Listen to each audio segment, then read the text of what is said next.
Hola amigos del misterio. En una apartada granja de Harrisville, Rhode Island, una familia vivió la experiencia más aterradora jamás registrada por los Warren.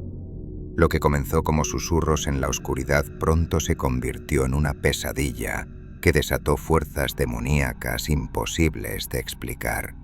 Esta es la historia real que inspiró The Conjuring, el caso que desafió la razón y estremeció al mundo paranormal. Prepárate, porque lo que escucharás a continuación podría perseguirte esta noche.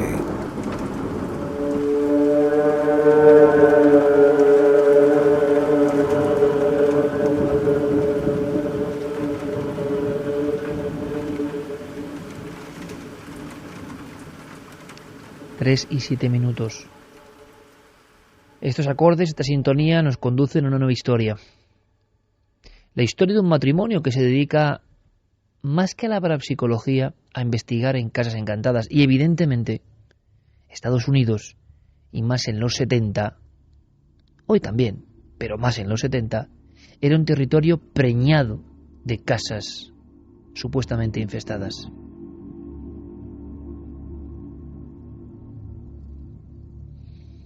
Trabajaron toda su vida juntos y en el lecho de muerte, decíamos, ocurrió algo. El recuerdo de un suceso absolutamente desconocido aquí en España. Un suceso que de alguna forma resucita, vuelve a la vida a través de este programa, vuestro programa Milenio 3 en la SER.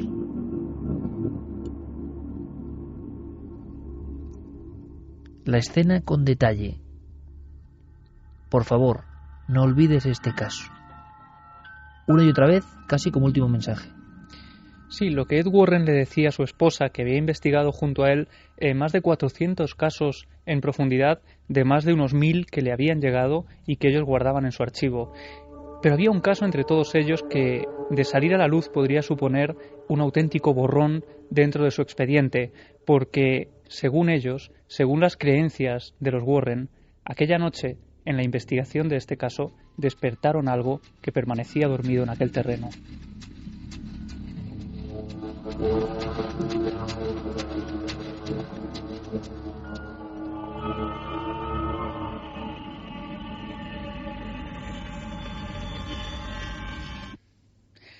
Todo empieza en el año 1971, en los primeros días del año 1971, cuando la familia Perron, que vivía en Rhode Island, estaban buscando un lugar donde poder vivir toda la familia a las afueras de la gran ciudad.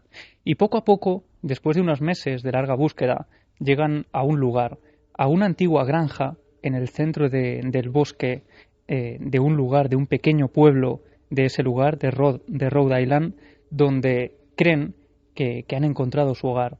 Una antigua plantación del siglo XVIII que desde ese momento se convertirá en su hogar y también en el fruto de sus peores pesadillas. Una casa como otra cualquiera, una casa en mitad de una plantación.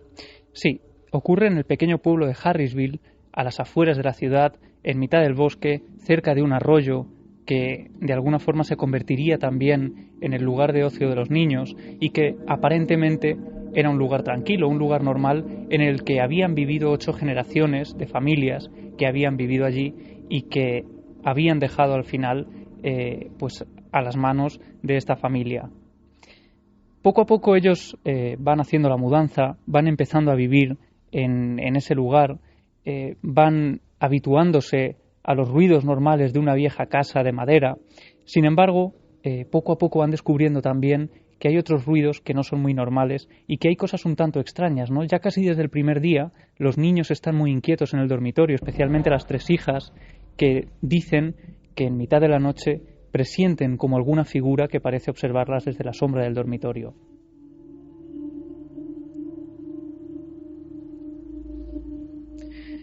La familia Perron empieza también a reunirse con otros vecinos, con otros familiares que acuden a la casa a hacer cenas y comidas, y ellos se van pasando a formar parte también, a ser testigos de algunas cosas un tanto extrañas, ¿no?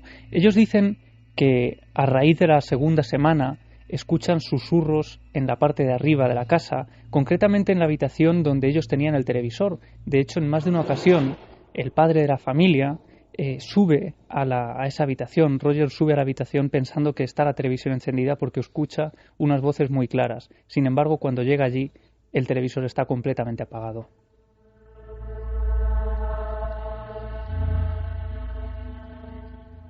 Después se empiezan a escuchar pasos también durante la noche, como si alguien estuviera rondando por la planta de abajo de la casa, de la plantación, e incluso durante más de una vez y de dos, durante varias noches, escuchan también como algo se tambalea por el exterior de la casa, entre las sombras de la noche en mitad del bosque. Ellos decían como una especie de animal moribundo que iba chocándose contra puertas y ventanas.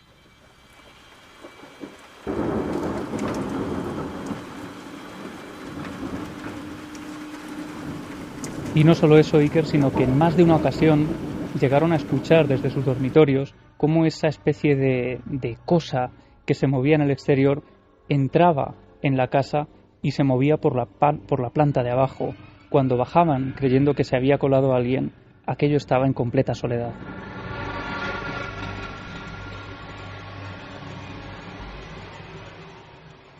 Hasta que el fenómeno deja de ser esa serie de sonidos y de movimientos de objetos y llega incluso a agredir a algunos de los miembros, especialmente a Andrea Perron, la hija de la familia que ahora, precisamente porque Lorraine Warren, intentando seguir,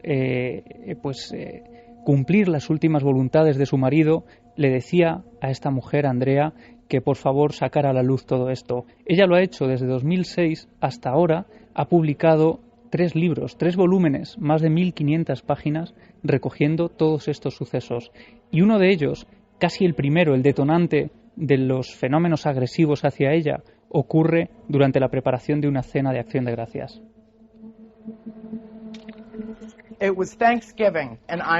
Era Acción de Gracias y yo era la cocinera, así que estaba en la cocina y limpiaba mientras cocinaba. Tenía una fuente que había limpiado y todo el mundo estaba en la cocina. Habría unas 15 o 16 personas. De pronto alguien observa que la fuente está flotando junto a la ventana de la cocina. Yo estaba de pie en un rincón de la cocina haciendo mis cosas y entonces voló 3 metros en un ángulo sobre los platos a los que ni siquiera rozó hasta golpearme y hacerse añicos.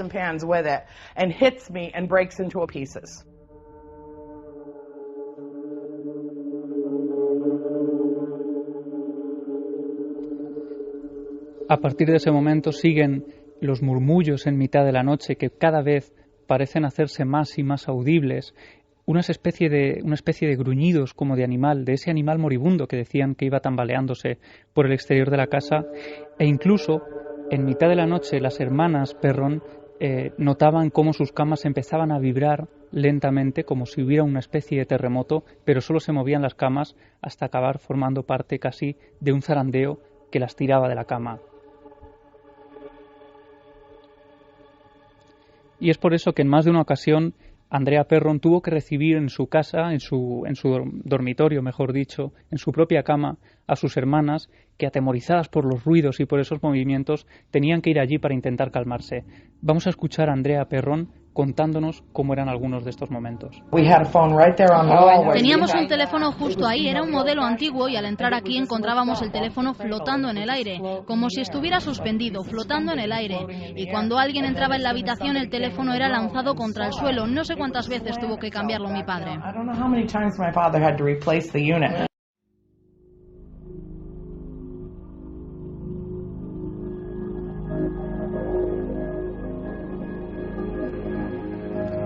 Y es que, como ocurría en otros casos, como Amityville, y lo contábamos hace poco, cuanto mayor era el miedo de la familia, mayores eran los fenómenos. Parece que podía ser histeria o que el fenómeno era como una esponja que se alimentaba del miedo instalado en 4 paredes, ¿no?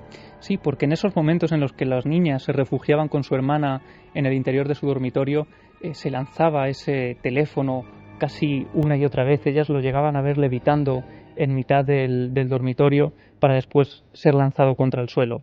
Y por eso las visitas a la habitación de su hermana eran cada vez más y más constantes.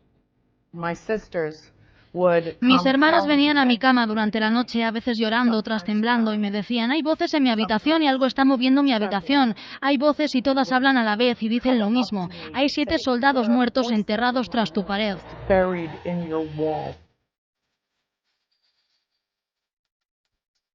Hay 7 soldados muertos enterrados tras tu pared.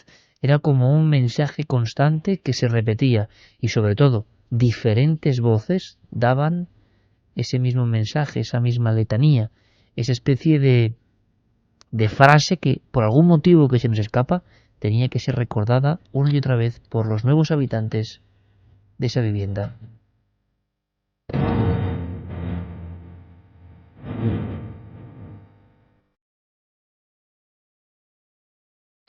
Y no solo eso, sino que ellos, a raíz de todos estos fenómenos, van acudiendo cada vez más al archivo local para intentar saber más de todo ello. En ningún momento llegan a picar en esa pared, pero sí se enteran preguntando en las localidades cercanas que en 1800 era más o menos habitual a los bandidos emparedarlos vivos, ¿no? Como una especie de castigo para purgar sus pecados. Pues la cosa no termina aquí, sino que al cabo de unos años, pasan varios meses, largos meses, hasta que esto ocurre, los niños empiezan a ver una figura en el patio que da a la cocina. Concretamente la figura de un hombre vestido de época, con unos ropajes muy antiguos, que se limita a sonreírles desde debajo del árbol frente a la cocina y les hace un gesto con la mano. Les está saludando mientras sonríe alegremente.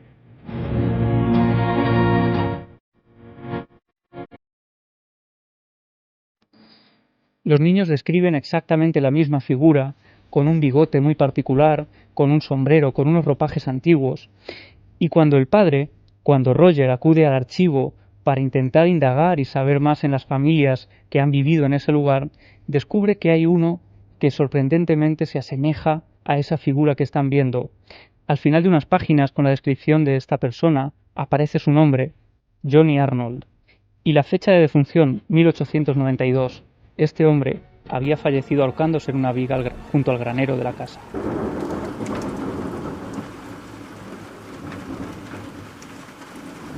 Y esta no es la única figura que ven, sino que con el paso de los días aparece otra, una figura infantil que llegan a ver varios niños, las niñas en concreto, en sus dormitorios, que aparece de la nada, que surge cuando las puertas están completamente cerradas, cuando ellas saben que no hay nadie en la habitación y sin embargo son despertadas por unos pequeños pasos que van surgiendo en la oscuridad y que les hacen ver esa pequeña figura. Había una niña pequeña que cruzaba mi habitación, tenía unos 4 o 5 años y lloraba por su madre. A veces la niña parecía de un color grisáceo y siempre llevaba un libro bajo el brazo y caminaba por la habitación y se adentraba en el armario. Nunca decía nada, solo pasaba por allí y llevaba un bonito vestido verde y morado. Era con el que había sido enterrada.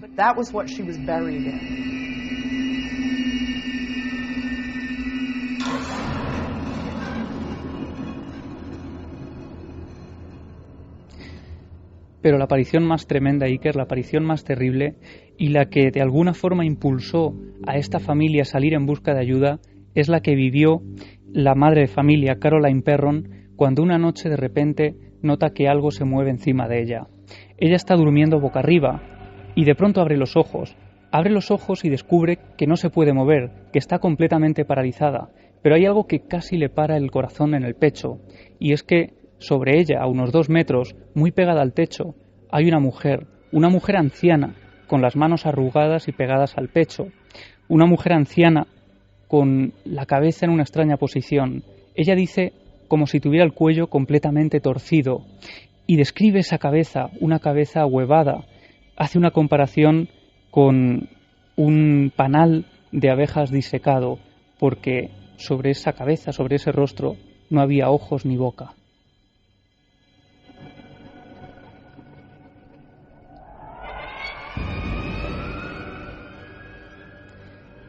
Consigue moverse. Caroline en ese momento despierta a su marido completamente aterrada y él intenta calmarla diciéndole que puede haber sido una pesadilla, que debe haber sido una pesadilla muy real porque ve que su mujer está en estado literalmente de pánico.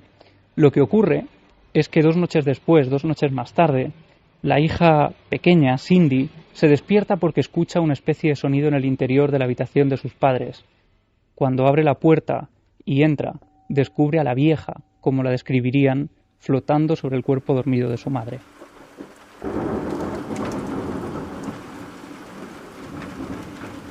...3:21, Milenio 3, la vieja, que parecía con el cuello descoyuntado. Descripción que realmente nos parece de lo más gráfico que hemos escuchado nunca en un testigo. Simular la cabeza, porque casi no hay facciones, ni ojos ni boca, pero uno sabe que es cabeza, con un panal de abejas disecado, flotando cerca del suelo, con ropajes antiguos, manos en el pecho, y la cabeza como la de un muñeco desvencijado.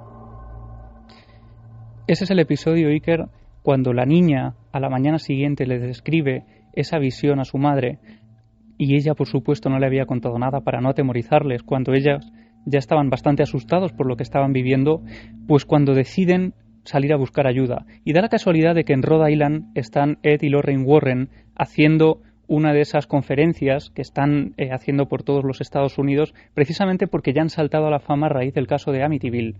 Ellos han pasado unos días en el interior de la casa poco después de la marcha de los Lutz y están contando lo que han vivido.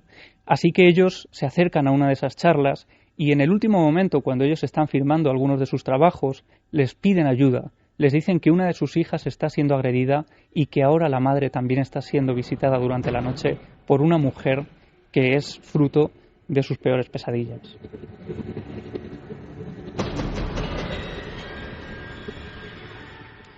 Inmediatamente los Warren toman cartas en el asunto.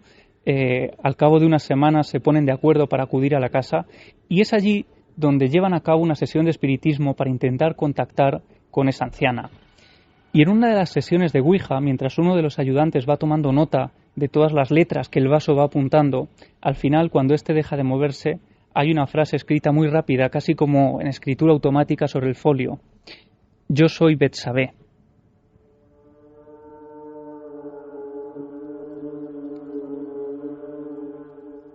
Yo soy Betsabé. 3:23.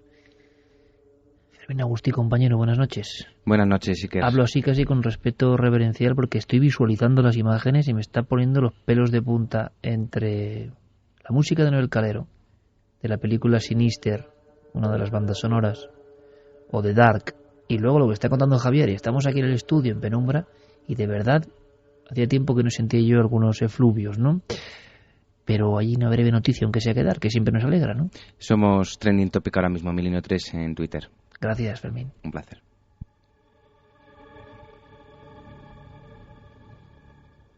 Betsabé. Yo soy Betsabé es la frase que permanecía escrita muy rápido Personaje sobre el bíblico. folio. Sí, personaje bíblico, y en un principio los Warren lo asocian con ese personaje. Lo que ocurre, y aquí la historia se bifurca, por un lado la familia se queda viviendo en la casa y a partir de ese momento es como si los fenómenos se hubieran intensificado. Las agresiones a una de las hijas en concreto, a Andrea Perron, la que escribe ahora el libro, se hacen mucho mayores y sobre todo las visiones. Las visiones son mucho más evidentes, esos sonidos animalescos en mitad de la noche en la planta de abajo son mucho más evidentes también, y sobre todo la anciana, esa anciana que se aparece una y otra vez en el dormitorio de Caroline, pues casi no falta la cita nocturna, aparece constantemente atemorizándola y produciéndole un insomnio que va mermando también en la relación familiar. Así que con la sensación de que los Warren, lejos de haber ayudado a la familia, han despertado algo que había allí, ellos deciden intentar ir más allá. Se unen a las búsquedas en los archivos locales para saber más de esa historia y descubren que precisamente en Harrisville, concretamente el año 1885, había una vecina llamada Betsabé.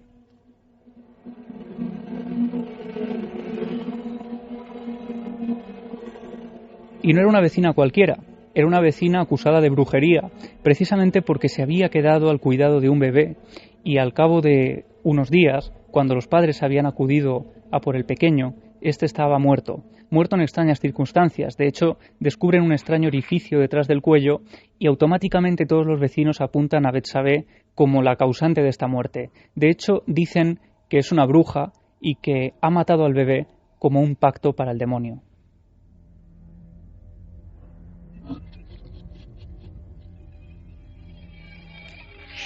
Hay un juicio en el que Betsabé finalmente sale absuelta. Ella consigue salir con vida de esos juicios en los que a las brujas acababa quemándoselas en vida.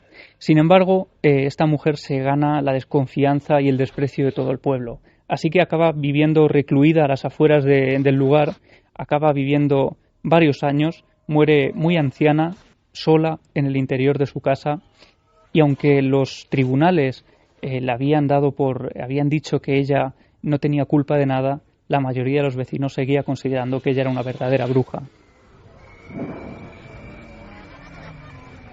¿La visión del cuello torcido, del cuello descoyuntado, tiene algo que ver con la realidad? Las crónicas no detallaban nada más de la muerte, salvo esa fecha, 1885. No se sabe realmente cómo terminó sus días, ni si estaba relacionado tampoco con esa mujer. Pero los Warren, desde luego, para ellos no había duda de que la anciana que se presentaba a unos metros sobre el cuerpo de Caroline era Betsabé. ¿Cómo acabó el caso? ¿Qué pasó? Pues cada vez más atormentada por estas visiones, porque hay que decir que principalmente era Caroline la que veía a esta mujer una y otra vez.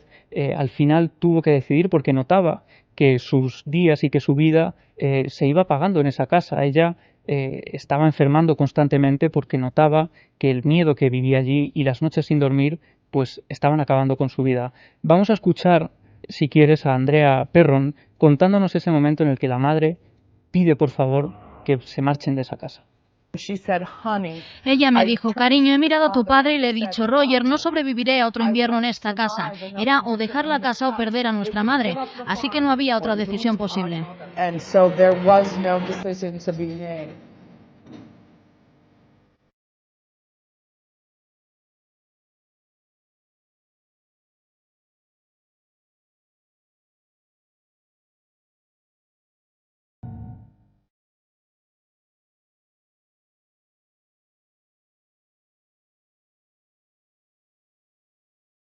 Solo unos meses después de abandonar la casa, cuando estaba ya pasando una mejoría y notando cómo el marcharse de allí estaba ya fortaleciendo sus días una vez más y recobrando la normalidad, pues Caroline recibe una llamada en mitad de la madrugada. Es la llamada del nuevo inquilino, del nuevo propietario de esa casa en la que ellos habían vivido durante 9 años. El hombre le dice que acaba de abandonar el lugar, que ha salido despavorido corriendo en pijama, que no ha tenido ni siquiera el temple de coger el coche y arrancarlo, que ha corrido varios kilómetros carretera arriba hasta llegar al pueblo para llamarla y pedirle explicaciones de lo que estaba ocurriendo en esa casa. Él no llega a contarle nada, solo que es incapaz de volver a por sus muebles.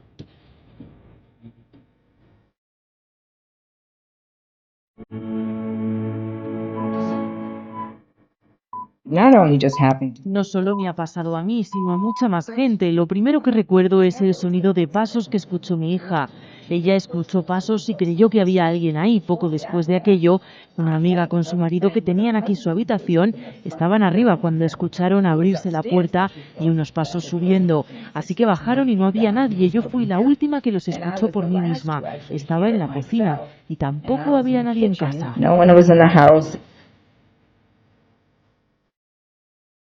Al final, varias personas, el racimo de la familia, pero lo que nos sorprende es la llamada en la noche de este huido de la casa de la supuesta maldición, ¿no? Sí, estas últimas palabras que escuchábamos eran las de Norma Sutcliffe, la última inquilina, la que actualmente está viviendo en ese domicilio. La casa existe. La casa existe hoy, está habitada, y no solo eso, sino que el libro y el caso ha salido a la luz hace prácticamente 2 años. Cuando ella fue allí a vivir no sabía absolutamente nada de lo que había ocurrido. Y sin embargo, cuando se pone en contacto con Andrea Perron, la autora del libro, sin haber leído siquiera el libro, le cuenta cómo durante la noche efectivamente escuchan un sonido muy característico, como el de un animal moribundo tambaleándose en el pasillo de la casa.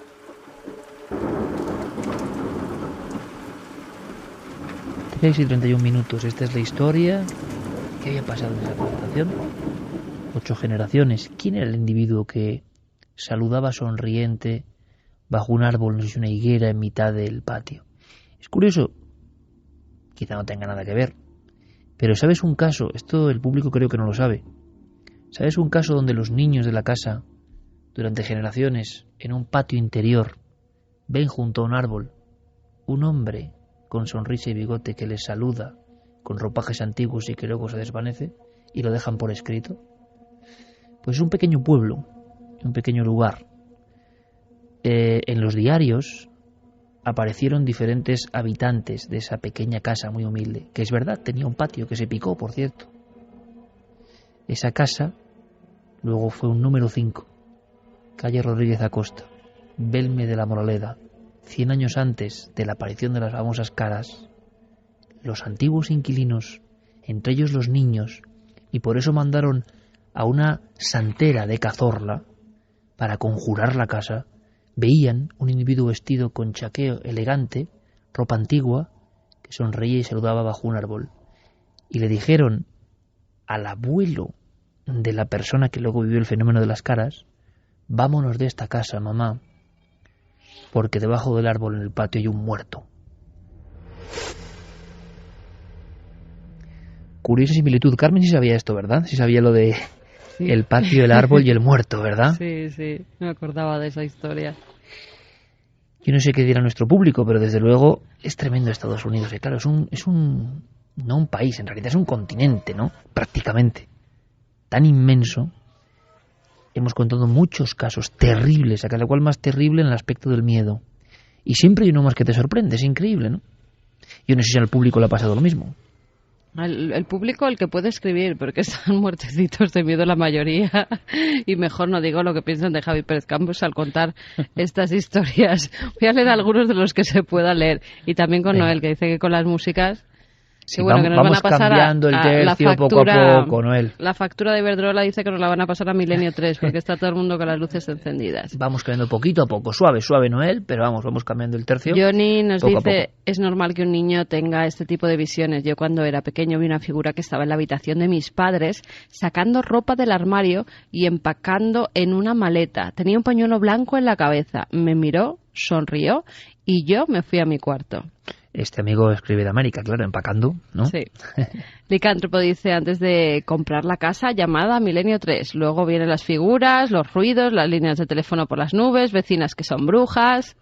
A Mansalva dice, voy a tener a la vieja en la cabeza toda la noche. Desde luego es un personaje para final de temporada de Milenio 3 fantástico, ¿no? Él ha creado la imagen, la fuerza de las imágenes, ¿no? Hablábamos de eso precisamente en la reunión, cena cotidiana del equipo. La fuerza de la imagen, resulta que la vieja ya la hemos visto, en realidad no la hemos visto, pero la hemos diseñado en nuestra mente todos los oyentes, cada uno a su forma, con esa descripción, ¿no? Como un panal.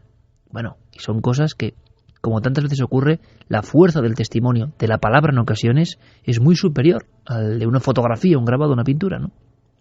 Me dices, o algo así, porque es imposible pronunciar este nombre, dice, vamos, yo me despierto y veo a alguien encima de mí sin rostro y me hace de guía al otro barrio. Daniel Polinario, y estuvieron mucho tiempo en esa granja, por Dios. 9 años, la primera decía. noche Sí. hago la mudanza. Sombra Norceste, se debería de haber picado las paredes, y si es cierto lo de los cadáveres, enterrarlos. Roser dice, no teníamos bastante con mirar debajo de la cama y en los armarios, que ahora tenemos que hacer prospecciones en las paredes. Cristian Roldán es escuchar Milenio 3 en penumbra y multiplicarse los ruidos sospechosos. Daniel Morros, escuchando Milenio 3, ¿cómo es que genere más miedo un sonido de silencio que la mejor de las historias? Hombre, pues porque el silencio suena también, ¿eh? El silencio suena, y el silencio, como se escucha tan poco, cuando llega... Yo recuerdo el testimonio que rescatamos este año de Joaquín Cobos, ni más ni menos, que era un testimonio de fantasmas, y era un estudio de grabación. Y Joaquín Cobos, fuera de cámara, me decía, y luego lo repitió, pero lo dijo con mucha intensidad, como a veces pasa, ¿no? Al margen de los micrófonos y las cámaras.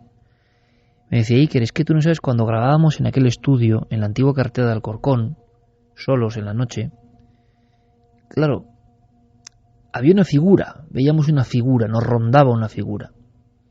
Pero no en un estudio de grabación, cuando uno está solo haciendo determinadas operaciones de producción, trabajo más o menos rutinario, hay un momento en que uno se da cuenta que se escucha el silencio más absoluto, que uno está grabando el silencio.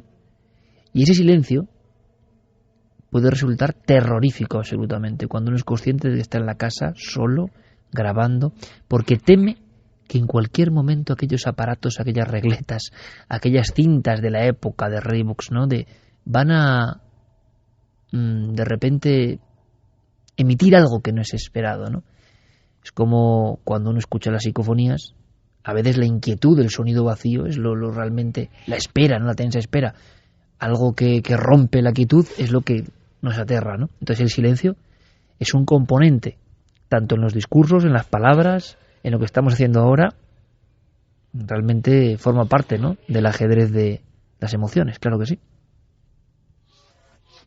Más cuestiones, Carmen.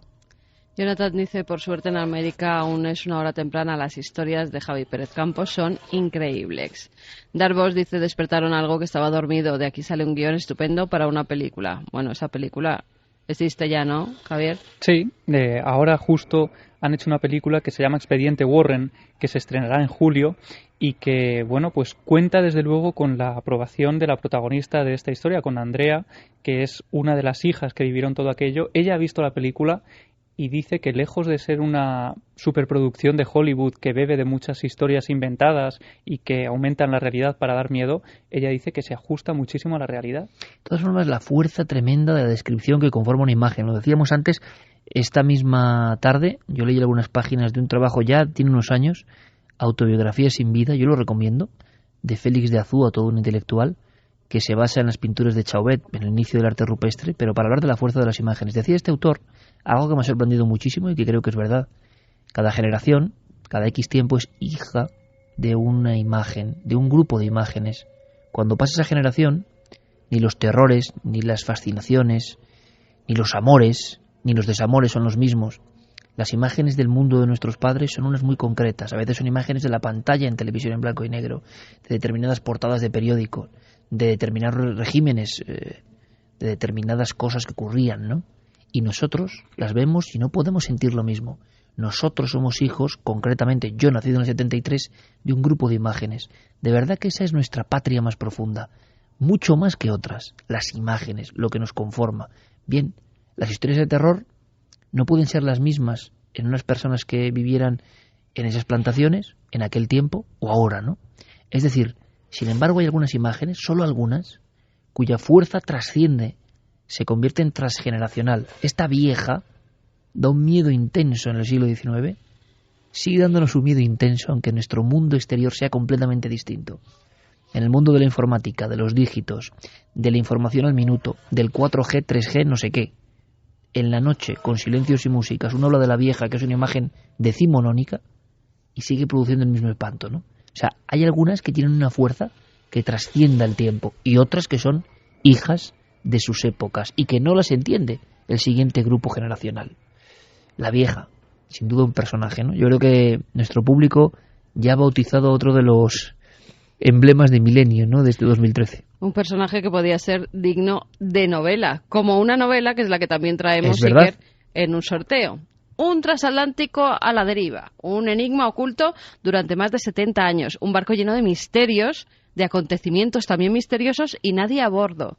¿Quién es el último pasajero? Bueno, que estén muy atentos a lo que digo, porque la respuesta yo la voy a decir y luego tendrán que contestar en esas vías de contacto que luego daré. Pero que estén muy atentos, porque hay que atreverse a embarcarse en el barco más enigmático que jamás se haya podido imaginar nadie. Bienvenidos a bordo del Valkyrie. No te podrás bajar aunque quieras. Inquietante, sorprendente, adictiva, El último pasajero, la nueva novela de Manuel Loureiro, editorial Planeta. Sorteamos, Iker, 4 ejemplares esta semana y 4 la semana que viene. Tan solo tienen que entrar en cadenaser.com/milenio3 y contestar a la pregunta que les vamos a hacer. Tienen hasta el viernes que viene para contestar a la pregunta. ¿Cuál es el nombre del transatlántico que apareció a la deriva en 1939? Hay 3 respuestas posibles: Paf Osvasayer, Valkyrie o Titanic. Bueno, como sencillo parece, ¿no? Sí. Han estado escuchando atentamente. ¿Cómo es el caballo blanco de Santiago? Sí, pues exacto. Eso. Bueno, pero vamos a ver. Mira, lo que vamos a escuchar ahora, la fuerza de la música también es imagen, ¿no?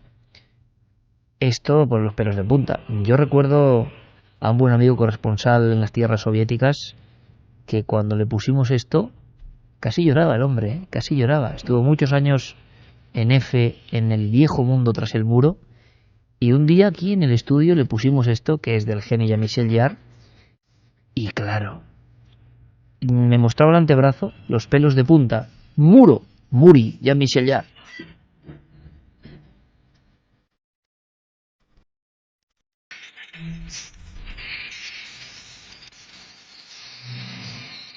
Porque hay músicas del bloque del este en concreto, no solo de la Unión Soviética, en este caso sería Polonia, el tono de voz, el eco, la fuerza, aunque sean con los instrumentos digitales de Jean-Michel Jarre impulsando, lo que estamos hablando, ¿no? Cada uno estará poniendo imagen, pues seguramente un montón de soldados o de obreros o de un mundo febril, todos a una, y tenemos un icono, una imagen arquetípica, ¿no? Ese mundo propio de la antigua Europa del Este, solidaria y también muy cruda, ¿no?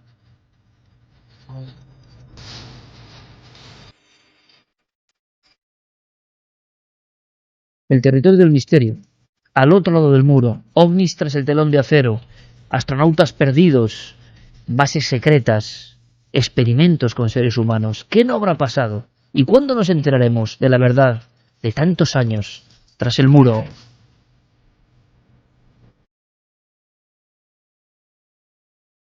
Investigaciones en parapsicología, casas encantadas, el comunismo y el materialismo enfrentándose a algo que es mucho más antiguo que él, la esencia de una tierra absolutamente misteriosa.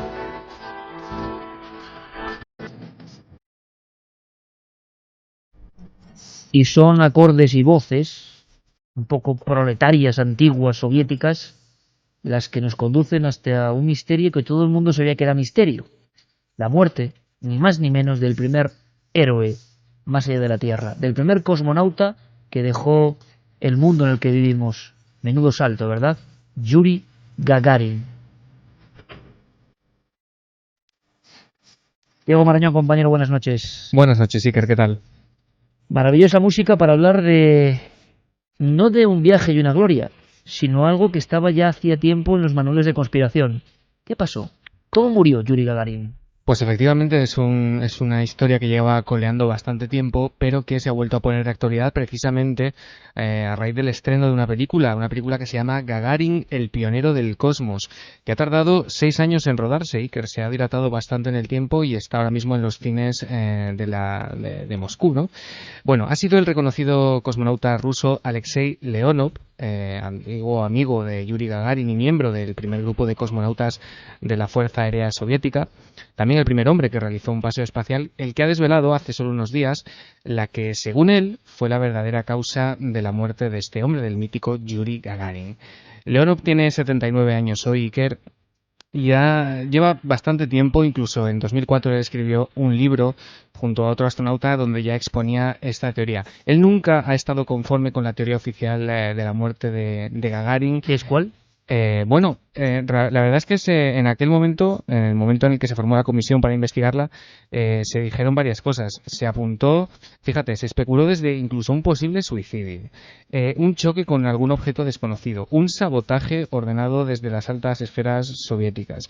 La verdad es que la que más papeletas tenía para ser, digamos, la buena, era que Yuri Gagarin podría haber sufrido la despresurización accidental de la cabina del caza que pilotaba cuando murió.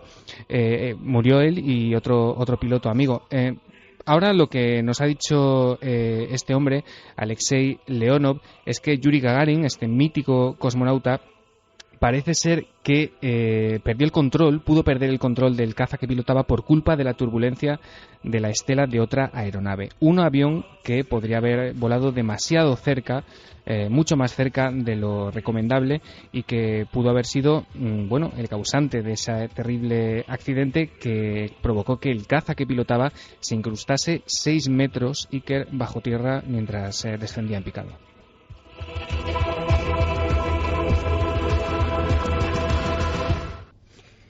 6 metros bajo tierra, el hombre que salió del planeta, el héroe soviético. Hay que recordar la fuerza de la propia imagen. Hablamos de arquetipos, ¿no? Sí, convertido además, en sello, en bandera, héroe nacional. Sí, efectivamente. Yuri Gagarin en 1960 se apuntó al proceso de selección que había abierto el programa espacial soviético. Allí se presentaron 3.500 voluntarios, todos ellos eran pilotos de caza y los 20 últimos recibieron una formación específica, ¿no? Una formación inicial. Entre todos ellos después se escogió a un grupo de 6 hombres y finalmente fue Gagarin el que resultó elegido como primer cosmonauta. Y el miércoles 12 de abril de 1961 Yuri Gagarin se convertía en un icono mundial al ser el primer ser humano que viajaba al espacio. Lo hacía en la nave Vostok 1 y él lo recordaba al llegar a la Tierra de esta manera. 9 часов 7 минут по московскому времени я услышал свист и все нарастающий гул. Почувствовал, как гигантский космический корабль задрожал всем своим корпусом. Un paseo fuera del planeta, ni más ni menos. Una odisea acariciada por el ser humano durante siglos. Antes de las proezas de los norteamericanos está Gagarin. Se habló mucho de la depresión de Gagarin, problemas con el alcohol, se comentó. En su vuelta de alguna forma a la Tierra, pilotando el caza, aparece enterrado. Se habló de un enfrentamiento incluso con los máximos mandatarios soviéticos. Se habló de muchas cosas, incluso, como has dicho, de un objeto de origen desconocido que en ese vuelo extraño y solitario le había sacado del camino. Y como en otras muertes terribles, tremendas, de personajes muy importantes en ciertas épocas, se habla de aviones fantasma, de otros aviones que no deberían estar ahí, de otros aviones que parece que planean cerca del avión siniestrado, ¿no? Sí, y además tenemos las propias palabras de este cosmonauta, de Alexei Leonov, que es el que ha devuelto toda esta historia de la muerte de Gagarin a la actualidad. Él mismo contaba sus impresiones o su opinión sobre la muerte de este icono de esta manera. Había otro avión en la zona. Se trataba de un Su-11. Un caza supersónico que debía volar a mucha mayor altitud, a 10.000 metros.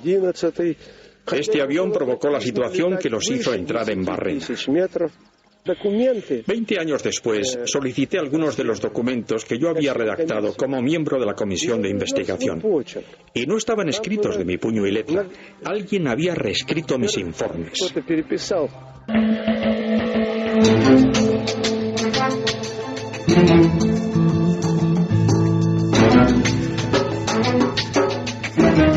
Informes reescritos, muertes extrañas. Bueno, un individuo molesto que al parecer es apartado del camino. ¿Cuántas veces ha pasado eso, no? Esto no es de crearlo o no. Esto es que ha ocurrido. Como tantos otros secretos y misterios, todavía duermen sepultados en los gigantescos, kilométricos archivos de todos los servicios de inteligencia de los muchos países del Pacto de Varsovia. Ahí es material para siglos, ¿no?, de misterio, yo creo. Pero si te parece, Diego, porque de alguna forma de Gagarin todos lo sospechábamos, no nos sorprende del todo. Vamos con una... Perdona una cosa, ¿sí? Iker, porque justo esta semana, cuando salió la noticia de lo de Gagarin, también ha salido la noticia de un avión chino que se ha estrellado contra algo en el cielo. Gracias a que ha podido aterrizar, pero sí que es cierto que el piloto del Boeing 757, que hacía una ruta por China, es un avión de Air China, notó un impacto muy fuerte en el morro del avión, se lo comentó a Control y Control le dijo que era mejor que aterrizara. Cuando estaba ya en la pista de aterrizaje, si veis el abollón que tiene en todo el morro, el avión es impresionante. ¿Hablaban de un objeto con forma de cono o algo así? Sí, han dicho que podía ser un objeto con forma de cono, que no sabían lo que era, pero los expertos, como siempre, han dicho, era un pájaro. Dice, bueno, vale, era un pájaro y no hay sangre, no hay plumas y hace tal tamaño de bollo. Bueno, hay que pero verlo, era un pájaro y borrón y cuento nuevo. Mañana otra noticia. Por eso que te digo nadie que piense. Tal vez nos enteremos 50 años después de que ha causado el bollo en este Boeing 757. Esto está muy bien hilado, porque ha sido hoy entonces, estos días. Efectivamente. Sigue habiendo cosas en los cielos no identificadas que a veces chocan. Interesante. Créalo o no, Diego, una granja con cadáveres. Sí, una granja con cadáveres, un campo auténtico de sangre, Iker. Proponíamos la semana pasada este rumor que corría por internet sobre extensiones, vastas extensiones en algunos lugares puntuales de Estados Unidos en los que uno podría encontrarse con, prácticamente cadáveres desperdigados en las más diversas situaciones. Adelanto ya que Noel Calero, oráculo de Delfos, dijo que no, que imposible. que era imposible. Dedo pulgar hacia abajo, rotundo. Bueno, la gente ha opinado como Noel, 59,2 opinan que es falso, frente a 40,8 que opinan que es verdadero. Interesante. Interesante porque, fíjate, las granjas de cadáveres Iker existen, sobre todo en Tennessee. Acaba Noel de echarse la palma de la mano, pero muy abierta, toda la frente, y ahora mismo es la imagen de la desolación, entre el pensador y la desolación, tumbado sobre las regletas, complicado de llevar esa nave, muchísimas regletas y luces, y él prácticamente, bueno, recibe una cantidad de mensajes sobre Noel Calero for President, fotos de Noel Calero, cómo es Noel Calero. Nos estamos convirtiendo en un mito muy a su pesar, porque a él no le gusta la popularidad, porque ahora tenemos la regla de 3 a favor, 39 en contra, ¿no? Más o menos. Más o menos. Muy bien. Vuelve a ser él. Qué tío más grande. Él dijo que no y por supuesto es que sí. Sí. Hay granjas de cadáveres, que eso ya es alucinante. Te explico. Resulta que en lugares de Estados Unidos, como por ejemplo en Tennessee, en Carolina del Norte, en Texas, existen, pues como te digo, extensiones de terreno pobladas de cadáveres. Pero claro, la explicación es un poco más racional de lo que podría parecer. Estas extensiones, Iker, pertenecen a áreas de antropología de distintas universidades. ¿Qué hacen ahí? Bueno, pues investigar cómo el cuerpo humano se descompone, cómo los diferentes estados de putrefacción se pueden observar. Incluso sirven para adiestrar a investigadores en cuanto a cómo abordar el lugar de un crimen, el levantamiento de un cadáver. Ahora que con mascarilla ahí, ¿no? Claro, imagínate. Y tú dirás, ¿y de dónde sale toda esta gente, todos esos cadáveres reales que están ahí? Bueno, pues algunos de ellos provienen de oficinas forenses, son cadáveres no reclamados, de gente que no está identificada, pero esto es curioso, la gran mayoría pues son esa gente que decimos que dona su cuerpo a la ciencia, ¿no? Sirven algunos de ellos para este objetivo. Y te puedes imaginar, pues lo macabro, ¿no?, de la estampa. Tú hombre, tampoco es que te lo vayas a encontrar así de repente. El sitio está perfectamente protegido, con una valla, te puedes imaginar, ¿no? Pero sí que es cierto que los cadáveres se encuentran en las más diversas situaciones, se pueden ver a simple vista, dentro de coches, semienterrados, con una bolsa de plástico, es decir, simulando las situaciones en las que un cadáver puede ser encontrado por las fuerzas de seguridad, pues en la vida real.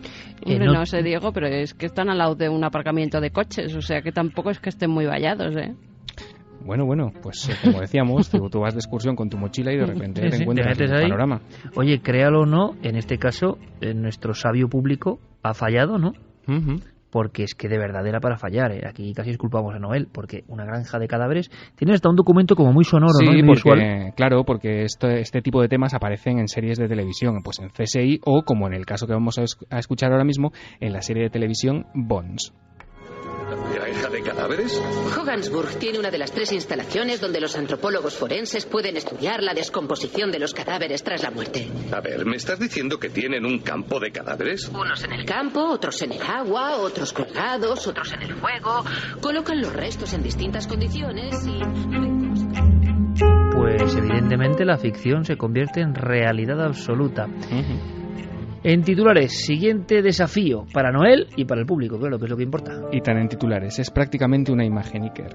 Es la imagen de una casa prácticamente solitaria en una urbanización de noche. De repente alguien llama a la puerta, desde dentro se abre y lo que te encuentras en la puerta es una pareja de 2 niños pequeños.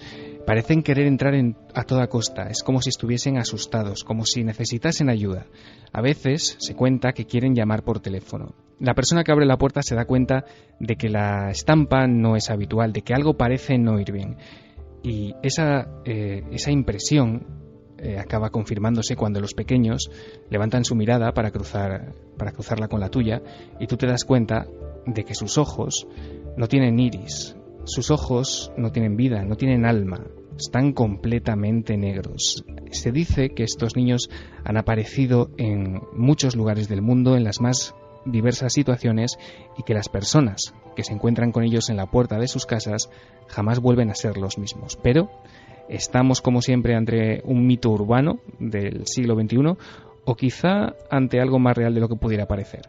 Pues en 7 días lo contamos. Vamos a hacer que no opine nadie. No quiero condicionar al público, porque ya el poder de Noel es tan inmediato que enseguida se posicionan. Según lo que vota Noel, ellos votan, ¿no? En lógica correspondencia. Así que nos quedamos todos en silencio y la semana que viene mostramos nuestro veredicto. Diego, gracias, compañero. Un placer, hasta la semana que viene.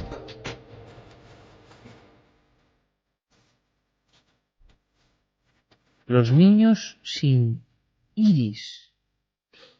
En fin, Carmen, rematamos con mensajes. Pues mira, rematamos con mensajes con más niños, pero en esta ocasión una buena noticia. Menos mal, porque vaya programita que llevamos. Romero, desde el hospital de Arlington, en Virginia, dice Arlington. que nos escucha todos los fines de semana, que lleva 7 años oyéndonos y que este fin de semana que le ha tocado escucharnos desde el hospital, ya que estoy súper feliz, ya que mi novia y yo hemos tenido un nuevo milenario. ¡Qué bien! ¡Enhorabuena! Al cual, en honor a Iker y a todos los milenarios, le hemos llamado Iker Manuel Romero. Dice, solo les pido que me den un saludo milenario, ya que sería un lindo recuerdo para mi pequeño Iker, que tiene la bendición milenaria. Madre mía, ¿hace poco? ¿Dónde pues fue? Bendición, dile bendición, que Hombre, si no luego bendición milenaria absoluta, esto ya es ponerse un poco... Hace poco, no sé, así fue en Faunia, ¿no? Estuvimos en Faunia, sí, por ahí, y vi unas fichas y ponía mi nombre Iker y ponía que viene de visitante y ponía, se envuelven con un halo de misterio y tal, enigmáticos. Digo, eso está hecho de, no sé, es un poco raro, ¿no? En estas plaquitas, ¿no? Pero bueno, por supuesto, bendición para todos los que llegan al mundo, por supuesto que sí, y para esos papás que y mamás que incluso les han hecho escuchar Milenio 3. Esta tarde, llegando a la radio, una mujer de Argentina me decía que en su proceso hospitalario, muy grave, escuchaba Milenio 3 y con una sonrisa increíble con su hija me lo quería agradecer. Pero es que Javier Sierra esta mañana en la Feria del Libro, bueno, es increíble. Le ha venido una persona que estuvo en coma 3 meses y sabéis, os lo digo, Noel, Fermín, Guillermo, Carlos, Santi, Javi, Carmen, ¿sabéis lo que escuchó sin parar durante 3 meses de coma? Los podcasts de Milenio 3. Estaba viva, bien, lo agradecía al programa, se acordaba de cosas y fue a Javier a darle las gracias en nombre de todos. Increíble. Con esas cosas, ¿verdad? Cómo se queda uno, ¿eh? Increíble, porque es que además ya lo han hecho más veces. Sí. Es increíble sí. que además luego se acuerdan de lo que han escuchado en ese estado de coma. O sea, aunque algún programa como el de hoy casi es mejor eliminarlo, ¿no? Porque para ánimo, pero en fin, siempre hay ese espíritu de fondo, ¿no? Que es lo que importa. Nos marchamos ya. Javier Pérez Campos, compañero. Mañana descansamos, aunque habrá cuarto milenio a su manera también, ¿no? Una remisión. Y por supuesto, para muchas personas que no lo han visto. Gracias por la historia de hoy y a seguir investigando, compañero. Un abrazo muy fuerte. Un abrazo. Fermín, Noel, gracias como siempre. Y Carmen, que mañana eso de nos vemos no tanto, aunque sí como en diferido, ¿no? Que es un poco extraño. Sí, nos vemos repetidos. Pero es importante que luego nos escriben que no acaba cuarto milenio. Cada cuarto milenio prácticamente durante todo el mes de julio tenemos programa. Sí, hasta finales de julio vamos a tener casi cuarto nada. milenio. Para hartarse, ¿no? Ya. Bueno, ha sido un placer, como hasta siempre. En vacaciones. Claro que sí. Un abrazo para todos, sed muy felices y la semana, a pesar de que la cosa es tan cruda como parece, con toda la ilusión del mundo. Venimos de nuevo aquí en 7 días. 3 y 8 minutos. Uno nunca acaba de sorprenderse, ¿eh? Yo ahora mismo estoy en shock. En fin, las cosas cambian y vaya si cambian. Y a veces son, como decía Santiago Camacho, estremecedoras. La sociedad va por ese camino, evidentemente, y aquí en Milenio 3 somos, qué duda cabe, no sé si los últimos raros, pero desde luego estamos muy orgullosos de contar cosas en las que creemos. Y que disfrutéis con nosotros, como lo habéis hecho en la Noche del Misterio o en la exposición de Cuarto Milenio, que simplemente nada, un minuto para devolveros tanto agradecimiento, porque al final va a resultar ya tan cansino, ¿no? Agradecer vuestro afecto, pero es que siempre es así. Y ayer fue de una forma muy especial. Santi Camacho, le reclamaban, ¿eh? Le reclamaban las féminas de Santi Camacho, ¿eh? ¿Dónde está Santi? No solo las féminas. Bueno, ya, pero vienen muchas féminas diciendo, oye, Santi, ¿dónde está? Porque es como el héroe de la conspiración. Y yo digo, hombre, es que Santi tiene que dar una charla él solo. Y eso, se le ha dado. Claro, pero eso puede que ocurra, ¿eh? Eso puede que ocurra porque de verdad, sabéis que las Noches del Misterio es un experimento muy raro. Ayer nosotros estuvimos, este sector de aquí estuvo, y disfrutamos mucho y yo creo que hicimos un viaje en la oscuridad, con la música, con la palabra, y con cosas, pues no voy a decir más profundas, pero desde luego cosas que sí que llevamos muy dentro y queremos comunicar por si sirven a alguien. Habrá más Noches del Misterio, sabéis que la exposición irá por diferentes ciudades, toda la información está en nuestras webs, en las de este programa, en las de Nave del Misterio, en ikerjimenez.com, y gracias por el, digamos, increíble momento que nos estáis dando, pues en ese lugar tan simbólico de Madrid, que es el Palacio de Linares, ni más ni menos. Gracias también a esta casa, a nuestra compañera Gemma Nierga, que tuvo ese detalle pues maravilloso, como siempre tiene con nosotros, ¿no? Y que mandó ni más ni menos que a Fermín Agustí, ahí es nada, desde el Palacio de Linares, conexión que Fermín y yo no vamos a olvidar jamás, por el lugar donde es, porque ella era tabú hablar de misterio hasta hace nada, y por reconectamos ni más ni menos que con Hoy por Hoy. Y repito que Gemma siempre tiene ese afecto, ¿no?, hacia este equipo, que nosotros agradecemos y devolvemos, por supuesto. Pero hay que continuar y vamos a hacerlo cambiando un poco el tercio enseguida. Un dato más, es verdad que nuestro último EGM es más discreto de lo habitual y nosotros jamás escondemos nada. Sorprendentemente, en la segunda y la tercera hora el incremento es brutal, del más de 50 y 30% de audiencia, pero los datos, 387.000 oyentes de media, para nosotros no es de los mejores, ni mucho menos, ¿no? Pero seguimos siendo líderes después de tantos años, ¿no? Después de 14 temporadas a gran distancia, y eso nos llena de responsabilidad, aunque no sean los datos más maravillosos que hemos tenido. En internet me comunica Guillermo León, y esto es un fenómeno curioso, se ha multiplicado todos los récords que hemos obtenido desde el 2004 que emitimos por internet, y ya los datos son escalofriantes, ¿no? Hacéis de Milenio 3 el programa en castellano más difundido en la red del mundo. Y eso son palabras mayores. Así que por todo lo que he contado, desde el principio de esta tercera hora hasta ahora, gracias, una vez más, gracias. Gracias por los ejemplos que ayer nos disteis, gracias por los abrazos. Y nos decían, Carmen, son las 2:30 de la mañana y aquí seguimos firmando y fotografiándonos, y... Pero cómo no, ¿no? Cómo no, con el cariño que nos dais. Hacemos Milenio 3 y la Nave del Misterio entre todos, y que así siga. Pero enseguida, Noel, cambiamos de tercio radicalmente, como tú sabes. Y lo hacemos porque hay una serie de acontecimientos, y me encanta porque mi buen amigo, mi querido amigo Gonzalo Pérez Sarró, tiene el arte de los viejos cronistas, que ese no es habitual, el de informar de lo que ha pasado, sin poner ni quitar una coma. Pero claro, es que lo que ha pasado en Extremadura, ojo, está pasando ahora mismo, no hace 2 años, ni ahora mismo. Y mira, no, os voy a dejar la sorpresa, os voy a contar la peculiaridad de ese cementerio, que muchos extremeños ya sabrán en cuanto se mencione.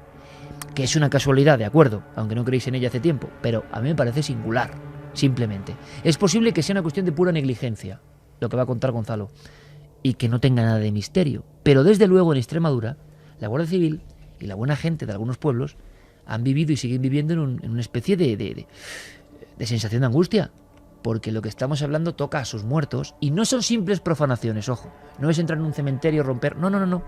Escuchamos 3:12, desde el corazón de la noticia en Extremadura, desde el campo Arañuelo, nuestro compañero Gonzalo Pérez Sarró. Señor, dales el descanso eterno y brille sobre ellos la luz eterna. Así reza con grandes caracteres esta leyenda sobre el pórtico de la entrada al cementerio de Casar de Cáceres, uno de los 3 pueblos cacereños que en los últimos meses se ha visto alterado por unos macabros hechos. Los más recientes han sido los ocurridos en la población de Almarín, cuando el pasado lunes aparecieron restos humanos y un ataúd de zinc en una escombrera municipal. El inquietante hallazgo fue protagonizado por una mujer que visitó la escombrera y, sorprendida, observó que allí, junto a los cascotes de una obra, había depositados una caja mortuoria de zinc, huesos humanos, entre los que se encontraban parte de un fémur y varias vértebras, un fragmento de cráneo y restos de cabello de un cadáver. Además, se encontraban junto a ellos el forro y trozos de madera de un ataúd y las ropas y el calzado del finado. Las investigaciones y el análisis forense han dado como resultado que se trata de un hombre que falleció hace unos 30 años en Barcelona, hace 15 días que falleció su viuda, y los familiares habían encargado a unos albañiles que adecuaran la sepultura del hombre para introducir el ataúd de la mujer.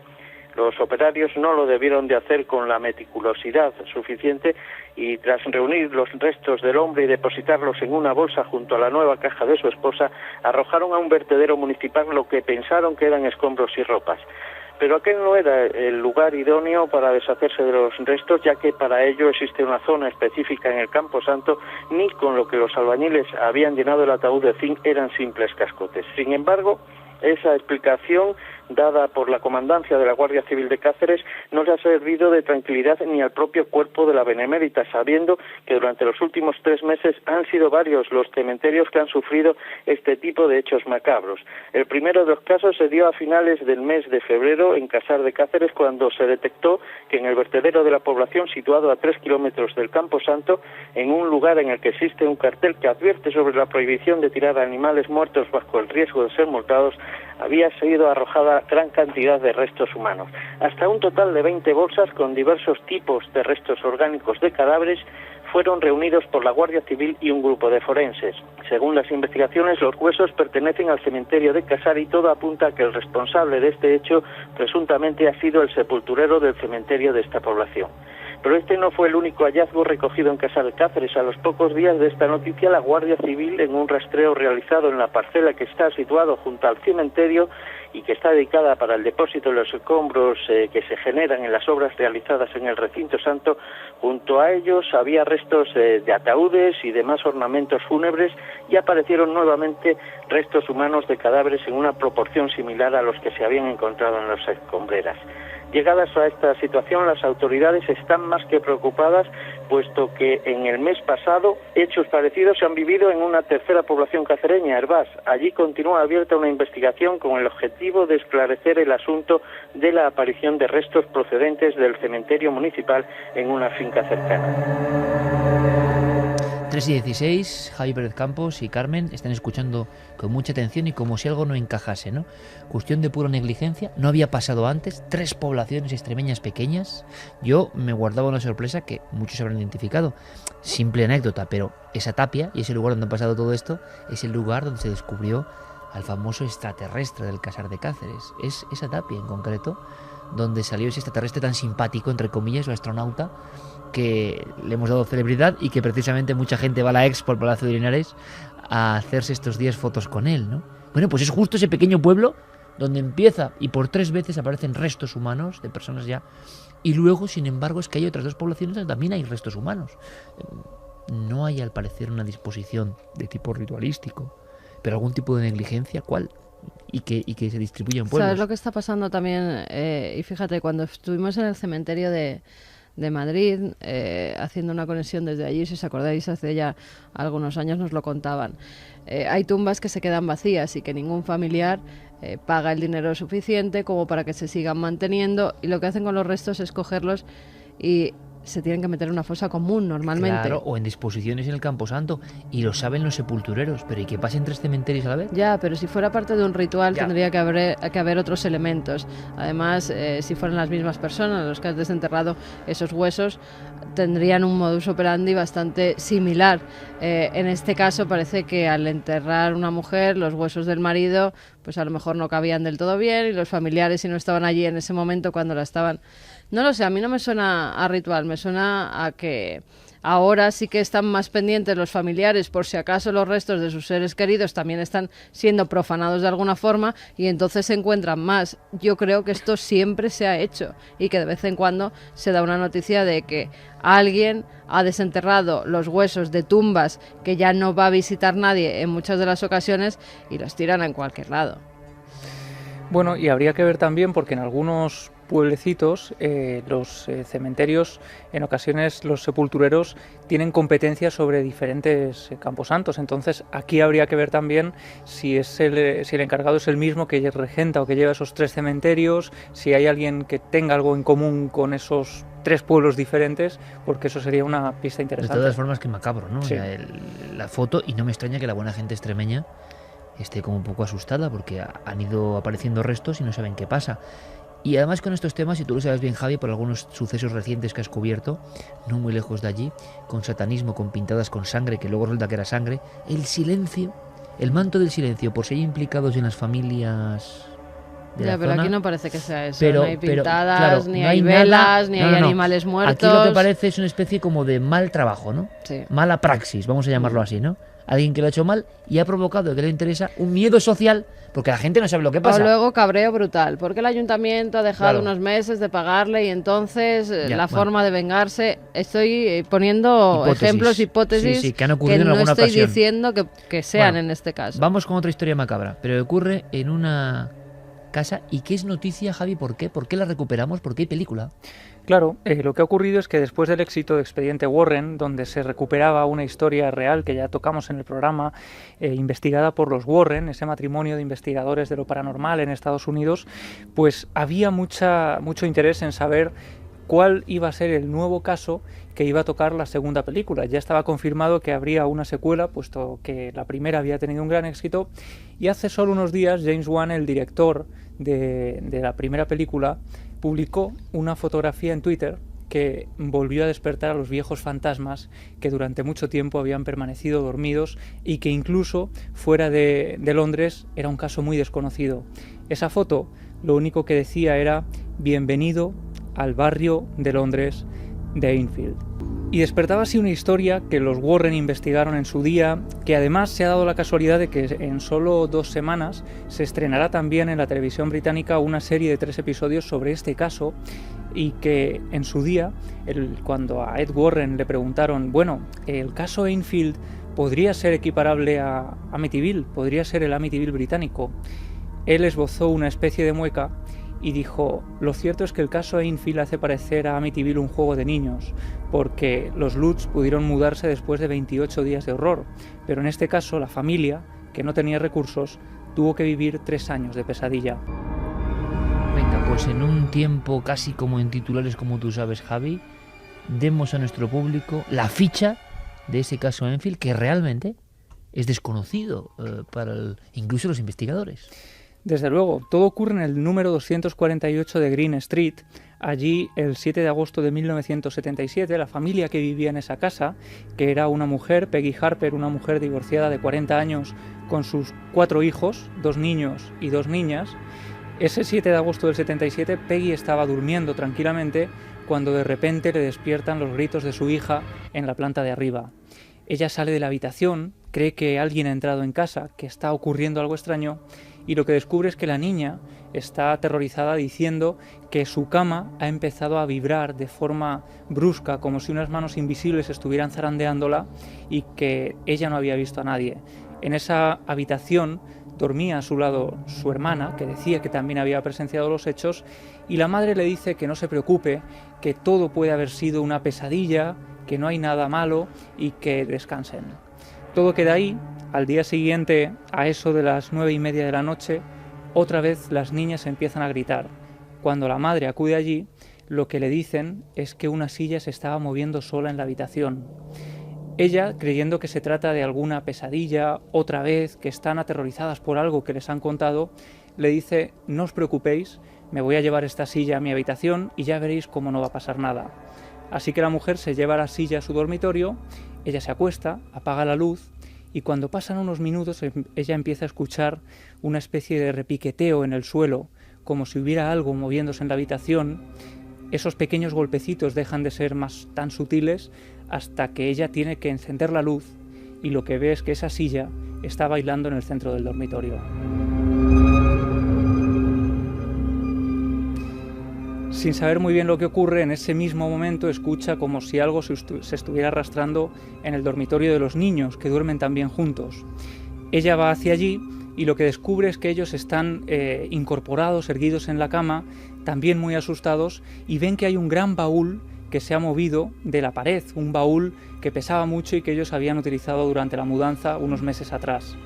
Ella intenta volver a ponerlo en su sitio, le cuesta un gran esfuerzo, con lo cual deduce que los niños no han hecho ningún tipo de travesura, que no están jugando, y es entonces cuando delante de esas 3 personas el baúl vuelve a moverse solo hacia el centro de la habitación. Así que aterrorizada, Peggy coge a sus 4 hijos, echan a correr por el pasillo y dicen que en ese mismo momento empiezan a escuchar como unos golpazos enormes van apareciendo por las diferentes paredes de la casa, como si algo les estuviera siguiendo. Y tal es el miedo que con los pijamas puestos salen al barrio. Todo está a oscuras, todos los vecinos están acostados, excepto los que tienen al lado, Vic y Peggy Nottingham, que son las personas que les ayudan, porque ellos acuden allí, piden auxilio, les dicen que entren a su vivienda porque están ocurriendo cosas extrañas, y estos vecinos son también testigos de esos golpazos, de esos estruendos que van apareciendo por las diferentes estancias de la vivienda. Y la tensión es tal que en un momento determinado tienen incluso que llamar a la policía. Ellos llaman a la policía porque creen que incluso puede tratarse de alguna broma o de alguien que esté escondido en la casa y que esté intentándoles pues incluso echar de allí. Así que se presenta una pareja de la policía en la casa. Ellos desde el primer momento siguen escuchando los golpazos y se deciden a hacer un registro por la vivienda para intentar encontrar el foco de esos ruidos.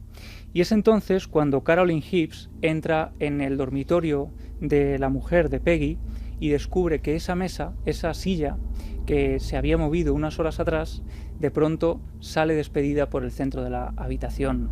Si quieres vamos a escuchar a la propia Peggy. Este es un documento histórico, a Carolyn Hibbs, la policía que en ese momento vivió este fenómeno. Se levantó del suelo como 1 centímetro y a continuación vi cómo se deslizaba hacia la izquierda a lo largo de 1,5 metros, hasta que se detuvo. Comprobé la posibilidad de que hubiese algún tipo de desnivel en el suelo. Incluso coloqué una canica sobre el piso para ver si podría moverse en la misma dirección en que lo había hecho la silla, pero no fue así. Comprobé cuidadosamente hasta debajo de los almohadones, pero no encontré la más mínima explicación. Y esta mujer, Carolyn Hibbs, a la que acabamos de escuchar, llegó a firmar una declaración jurada sobre este acontecimiento, relatando lo que allí había ocurrido. Y ella incluso dice en un momento determinado que ella no puede continuar en la vivienda, que lo que esté ocurriendo escapa a su competencia y que ellos no pueden hacer nada. Así que se marchan de allí, los fenómenos cesan al día siguiente, pero la madre, intentando quitar importancia, dice que aquello podría haber sido cosa de las tuberías, que podría tratarse también de alguna especie de sugestión que está provocando esos fenómenos, y tranquiliza a los niños. Sin embargo, al día siguiente por la noche vuelve a ocurrir algo extraño.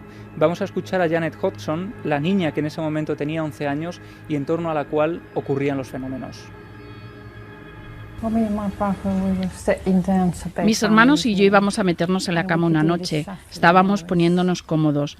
Mamá apareció en cuanto nos pusimos a gritar porque el cajón de un viejo baúl se estaba moviendo, al igual que la puerta de la habitación. Al principio nos dijo: "No seáis tontos", pero ella misma lo vio moverse. Y llegó un punto en que no fue capaz de sujetar la puerta. Fue entonces cuando se preocupó y dijo: "Está bien, todo el mundo abajo".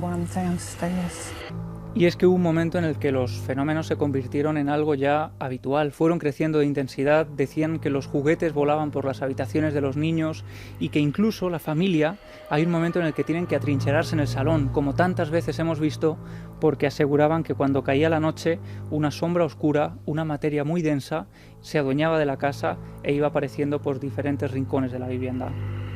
Y con la intervención de la policía, el Daily Mirror enseguida se hace eco de la noticia y decide investigar, decide que esta es una noticia muy interesante para sacarla a la luz. Así que envía allí al redactor George Fallows, al fotógrafo Graham Morris y al reportero Douglas Benz. Estas 3 personas hacen de equipo de investigación, acuden a la vivienda y colocan diferentes cámaras por las estancias de la casa. Ellos están convencidos de que si hay un fenómeno extraño van a captarlo esa noche.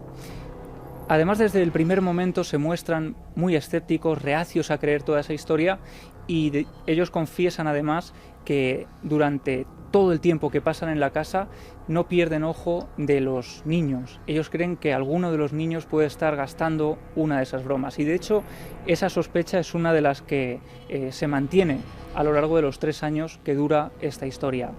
Pero claro, de pronto ocurre algo, de pronto Stephen Nolan, él asegura en un programa de Radio 5 que ha recibido a los reporteros, a ese equipo de investigación aterrorizado, relatándole que allí esa noche vivieron cosas realmente extrañas, y es que escucharon una serie de ruidos y cuando acudieron a una de las habitaciones vieron cómo los objetos, los muñecos de la habitación de los niños empezaron a volar por las diferentes estancias.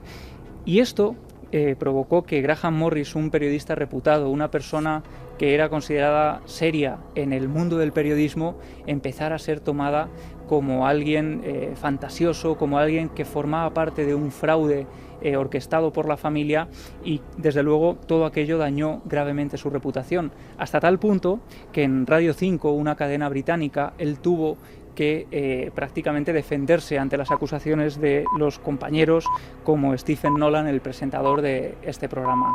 Vamos a escuchar ese momento en concreto en el que Graham Morris relata lo que se vive aquella noche en la casa. Nos habían dicho que todo parecía ocurrir alrededor de la hermana más joven, Janet. Ella era el epicentro del fenómeno, era lo único que tenían claro. Así que dijimos, vale, estamos listos, estaremos esperando en la puerta de al lado, esperando a pillarlas con las manos en la masa cuando lleguen. Y ellas llegaron, y cuando Janet abrió la puerta, las cosas empezaron a suceder. ¿A qué te refieres?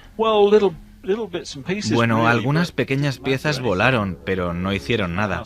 Algunas cosas atravesaron la habitación volando. Tú en realidad viste cosas volando alrededor de la habitación. Sí. Cuando estaba en la habitación me golpeó una pieza de Lego. Salió disparada a mi ojo, sin nadie tocarla, por sí sola. Mi ojo estuvo irritado unos días, y todos los que estábamos allí lo vimos. No podíamos creer lo que estaba pasando. Yo lo encuentro difícil de creer. Tú no estabas allí, yo sí. Era asombroso de ver. Tenías que verlo para creerlo.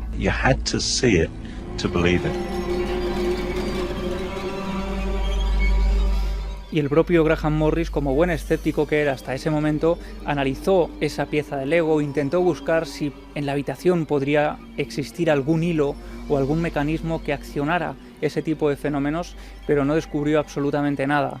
Lo que ocurre es que a partir de ese momento el fenómeno se convierte en algo agresivo, hasta el punto de que la propia Janet Hodgson, la niña de 11 años, dice que durante varias noches, y este fenómeno también fue observado por la madre de las niñas, dice que empezaba a escuchar un sonido como si algo estuviera enroscándose cerca de ella, y cuando miraba veía que la cortina de la ventana de la derecha de la cama estaba enroscándose lentamente como si estuviera intentando pasar desapercibida, y entonces esa cortina se lanzaba a su cuello e intentaba estrangularla.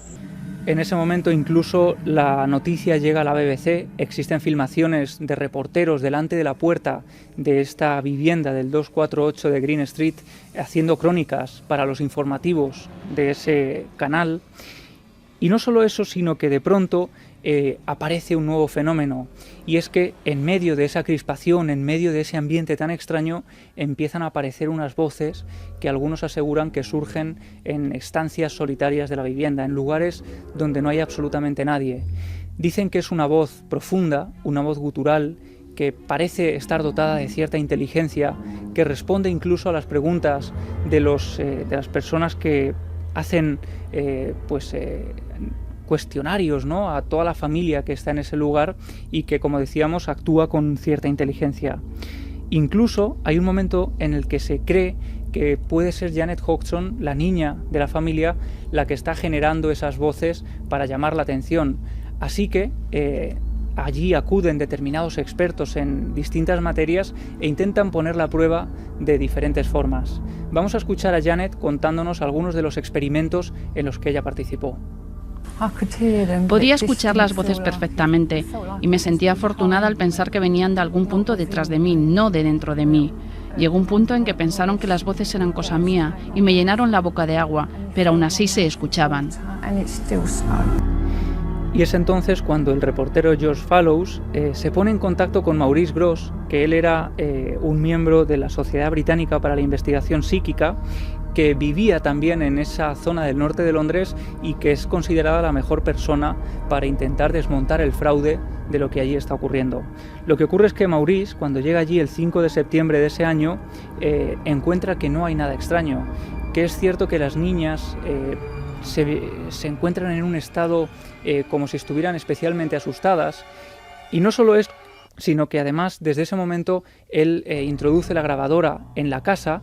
Y es cierto que gracias al trabajo de Maurice Grosse podría considerarse que este es uno de los casos mejor documentados de la historia de los poltergeist, porque hay filmaciones de las niñas, hay filmaciones de esas voces, y lo que ocurre es que de repente esas voces que parecen surgir alrededor de Janet empiezan a surgir de la propia garganta de Janet, como si la niña estuviera poseída por algún espíritu.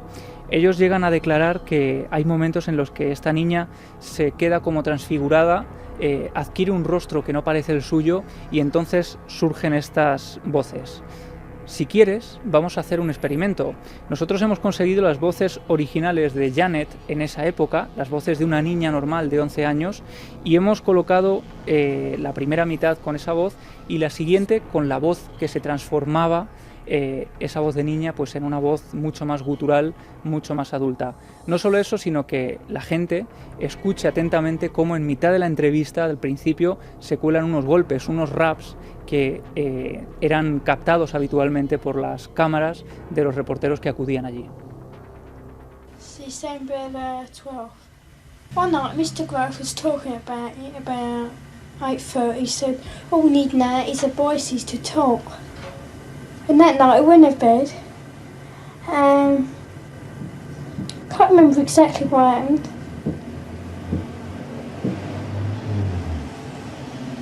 Hello. Hello. Wow. I was asleep. Mr. Frank fell asleep and he was talking. Frank was asleep, where's her Frank asleep? Mr. Groves! Quick! Esto nos recordaba historias como la de Annette Michel u otras niñas con afecciones, claro. Yo me imagino que hubo polémica también, reporteros y demás, porque si no recuerdo mal, Santi Camacho nos lo contó en una ocasión, en aquella época la BBC había hecho algún experimento, yo no sé si precisamente de control mental o de sugestionar a la gente, con algún poltergeist, ¿no recuerdas, Santi? Sí, que vivían reporteros, ¿verdad? Y entonces eso, imagino que generó un caldo de cultivo de que ya nadie en aquellos 70 sabía si lo que se estaba produciendo en esta casa de Enfield era un fraude. La BBC hizo un reportaje sobre este caso, ¿eh? Sí, pero te quiero decir que era una época, el 77, 76... Que no sabías que era verdad, claro, que era mentira. Que había...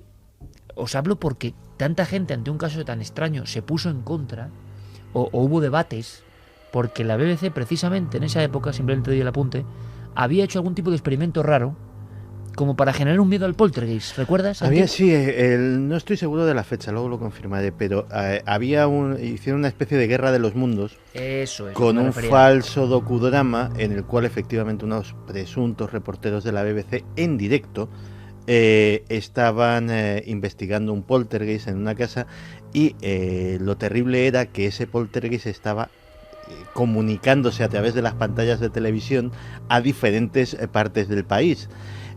Imagínate el pánico que se generó, claro. Pues fue el mismo caso de H.G. Wells, llamadas, protestas, el asunto llegó al Parlamento. De Angla Televisión y Alternativa 3, es decir, donde el docudrama falso se puso de moda.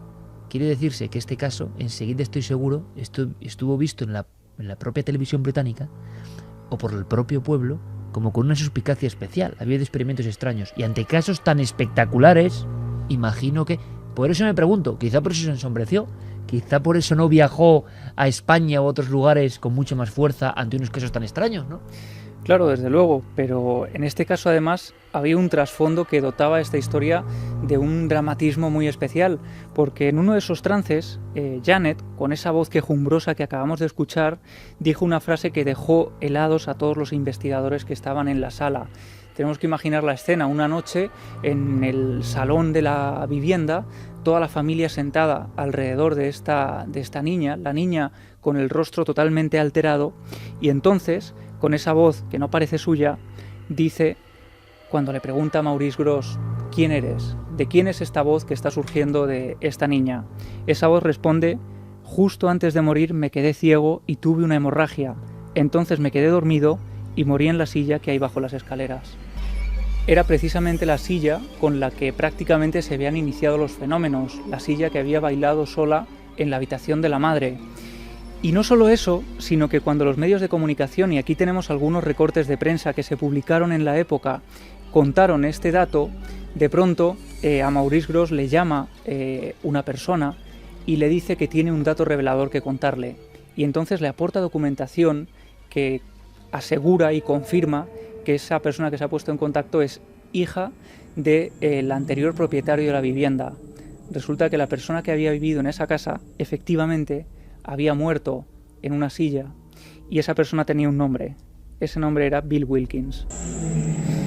Y cuando todo esto estaba tomando este cariz tan especial, tanto Maurice Grosse como Guy Leon Pfeiffer, que son dos personas que dedican 2 años de su vida a investigar este caso, yendo prácticamente a diario allí a pasar las noches en la vivienda, pues deciden intentar dilucidar cuál es el enigma de esta voz que surge de la garganta de Janet. Y estas son las conclusiones a las que ellos llegaron. Descubrimos en nuestro análisis que esa voz no estaba producida por la laringe, sino por las falsas cuerdas vocales que se encuentran sobre la laringe. Nosotros solo las usamos cuando transformas tu voz para hablar así. Si hablas así durante más de un par de minutos, empiezas a quedarte ronco. Y si hablas así durante más de 5 minutos, empiezas a hacerte daño. Pero esta voz era capaz de hablar durante 3 horas. Bueno, las voces aterrorizaban a todos aquellos que las escuchaban, incluyendo a ella misma. Se negaba a ser entrevistada, salía despavorida de la habitación. Se pidió una opinión profesional. Entendimos que si se trataba de un truco, de una voz fingida usando las cuerdas vocales falsas, como esas que aparecen a menudo en televisión, la farsa no podía durar mucho, ya que tendría que afectar a la garganta de Janet, causándole un dolor intenso. Sin embargo, no había daño apreciable. ¿Cómo se explica eso? 3:41 minutos, Milenio 3 en la cadena SER. ¿Cómo termina esto? ¿Cuál es la última viñeta, Javi? Pues mira, igual que ocurrió en España con el caso de Belmez, pues muy pronto se intentó encumbrar toda esta información. De hecho, pronto salió información de que algunos periódicos importantes de la época ofrecieron miles de libras a la familia para obtener una declaración diciendo que todo había sido un burdo fraude. No solo eso, sino que allí acudieron magos, prestidigitadores, expertos en ventriloquía, y todos ellos aparecieron en los medios diciendo que todo era un fraude. Lo que ocurre es que no dieron ningún dato concreto que confirmara su teoría. Al final, en el año 78, en el otoño de ese año, los Warren llegan a esta vivienda. Ellos están convencidos de que lo que ocurre allí tiene que ver con algo maligno, así que piden la ayuda de un sacerdote que automáticamente va a la casa y hace una serie de exorcismos y dicen que todo cesa en ese momento. Lo que ocurre es que toda esta historia tiene un aura de malditismo que nunca se contó y que no fue hasta el año 2011 aproximadamente cuando Janet Hodgson habló para el Daily Mail y relató el auténtico infierno que ellos habían vivido no solo dentro de la casa, sino fuera. Porque ella cuenta que cuando iba al colegio, a raíz de esas publicaciones, pues ella era tratada como una verdadera loca. Decía que los compañeros de clase la llamaban la niña fantasma, que le colocaban larvas de gusano en el pelo, en el pupitre, que a su hermano le escupían por la calle. Su hermano, que solo unos años después murió de cáncer terminal, siendo muy joven, con 18 años, y él seguía manteniendo en esos últimos meses de vida que todavía se sentía observado por alguna de las presencias que habían habitado esa casa. Y lo cierto es que tiempo después de marcharse ellos, y esta es una información muy desconocida, pero a esa misma vivienda acudió Claret Bennett con sus 4 hijos también.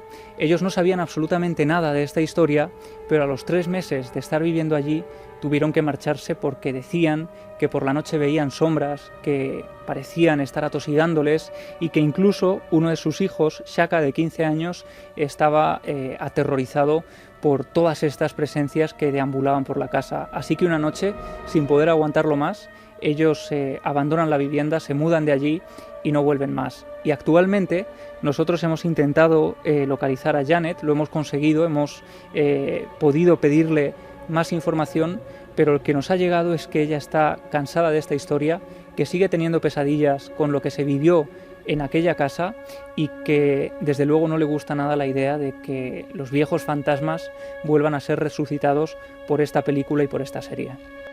Vaya crónica, Javi, tremenda historia, ¿eh? Envuelto de una malignidad. Habría que hablar un día, porque ha ocurrido en España, de la persecución, el bullying, el acoso, el maltrato a personas que han vivido estos fenómenos en España y cómo les han maltratado en el colegio, en el trabajo, en la vecindad.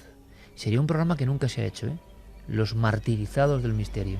Como esto ha contado Javi, ha pasado, pero en España, aquí al lado. El ser humano no cambia jamás. Cuando algo es diferente, lo decíamos antes, lo estigmatiza y lo apalea. Seguiremos indagando en esta historia, es tremenda. Despide algo que es sobrecogedor de verdad. Así que cambiemos un poco el tercio y nos vamos a ir ahora un poco con exploración, con hallazgos que también existen, con esta maravillosa música del gran Vangelis. Un hallazgo de un amigo y que ha dado la vuelta al mundo. Pues sí, hace unos días varios medios de comunicación titulaban un tesoro fotográfico en una antigua caja de zapatos. Y lo que se decía era que se habían encontrado las primeras imágenes inéditas de la primera expedición en la cima del Nanga Parbat, que es una montaña de Pakistán. Si quieres vamos hacia la historia verdadera de cómo empieza esa primera expedición. Tenemos que remontarnos al año 1953. Una expedición germano-austriaca intentan llegar hasta la cumbre de la 9ª montaña más alta del mundo, el Nanga Parbat. Entre ellos se encontraba Hermann Bull, un alpinista austriaco que se convierte en el primer hombre en coronar esta montaña de más de 8.000 metros y que ya era conocida como la montaña asesina o la montaña de los alemanes, por los escaladores germanos que habían perdido la vida en ella. El suyo no fue un camino fácil, prácticamente sin equipo, no tenía bombona de oxígeno para llegar hasta la cumbre, pero lo logra. Y según sus propias palabras, parecía que él estaba poseído por algo que le hizo, hasta en los últimos metros, ir casi reptando con el cuerpo sobre la nieve y alcanzar por fin esa cumbre. Y dijo, sabía que estaba allí porque ya no había nada más que subir. Pero él habló casi imágenes terribles, casi como un muerto viviente de Hermann Bull 53, imágenes que ahora se recuperan para la historia por parte de un amigo. Él habló de una ayuda casi sobrenatural, que se encontró con figuras de los viejos escaladores muertos alemanes. Eso es, y que cuando llega ya a la cumbre son casi las 7 de la tarde y cuando empieza a descender la noche le cae encima, pierde un crampón y lo que es uno de estos pinchos que llevaban los antiguos escaladores atados a las botas para poder ir escalando y meter el pie en el hielo, en la nieve, pierde uno de ellos y lo que tiene que hacer es en una especie de terraza diminuta estar casi de pie agarrándose a la nieve porque no tenía otra forma de subsistir, casi sin ropa de abrigo, sin comida y sin bebida. En ese momento es cuando empieza a tener una serie de visiones. Él ve a todos esos compañeros, a esos alpinistas alemanes que han perecido allí, que han perdido allí la vida. Le animan. Esto del tercer hombre que se presenta en muchos alpinistas, en muchos montañeros. Le animan a seguir. No dejan que se duerma porque cuando se duerme puede caerse y perder la vida. Lo que hacen es un poco protegerle e incluso cuando empieza a amanecer indicarle el camino que tiene que seguir. Lo hemos oído en otros muchos alpinistas, en otros muchos montañeros, en personas que se pierden en las montañas y de repente alguien parece que les guía hacia la salida. Pues es lo que le pasa a Hermann Bull. Cuando llegan al campo base, que es a las 7 de la tarde del día siguiente, sus compañeros no se lo pueden creer. Creen que es un fantasma, que es un cadáver andante. En el campo base está Hans Hertel, que es el fotógrafo, cámara y escritor que les acompañaba en aquella expedición. Es el primero en tomar una imagen de lo que creían pues que era un espectro. Y esa imagen es la que se ha recuperado ahora. Además, si ves la fotografía es tremenda porque hasta sus propios compañeros decían que él salió con un físico el día anterior y que cuando volvió parecía 10 años mayor. Esas primeras imágenes son las que gracias a un amigo, Juan Antonio Sanz, que es periodista y que ha acompañado al equipo de Milenio en varias ocasiones, en varias investigaciones, pues por una serie de casualidades, como suele ocurrir en estos casos, él se encuentra en Bolivia y hay algo que pasa que hace que llegue hasta una caja de zapatos olvidada hace 15 años en un desván y que esas imágenes puedan hoy ver la luz. Si quieres, hemos hablado con Juan Antonio Sanz y él mismo nos ha contado cómo se produce todo. Una charla y de repente un hallazgo.